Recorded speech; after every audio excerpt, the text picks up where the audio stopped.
Welcome to Chaitra Vlogs. Please subscribe the channel, like, share and comment. Hi, ಇವತ್ತು ಚಿಲ್ಕರ್ವೆ ಹೆಸರು ಕಾಳಿನ ಮೊಟ್ಟೆ ಪಲ್ಯ ಹೇಗೆ ಮಾಡೋದು ನೋಡೋಣ.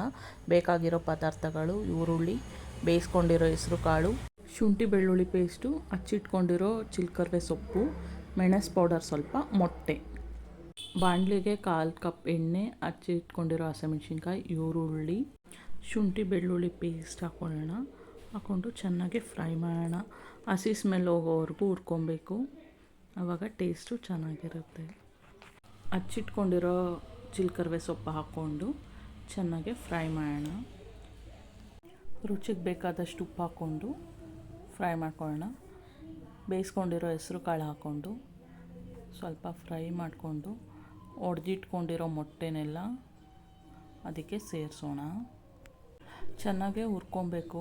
ಮೊಟ್ಟೆದು ಹಸಿ ಸ್ಮೆಲ್ ಹೋಗಬೇಕು. ಹಸಿ ಸ್ಮೆಲ್ ಹೋಗೋವರೆಗೂ ಚೆನ್ನಾಗಿ ಹುರ್ಕೊಂಡ್ರೆ ಟೇಸ್ಟು ಚೆನ್ನಾಗಿರುತ್ತೆ. ಚಿಲ್ಕರ್ವೆ ಹೆಸರು ಕಾಳಿನ ಮೊಟ್ಟೆ ಪಲ್ಯ ರೆಡಿಯಾಗಿದೆ. ಚಪಾತಿಗೆ ತುಂಬ ಚೆನ್ನಾಗಿರುತ್ತೆ, ಟ್ರೈ ಮಾಡಿ.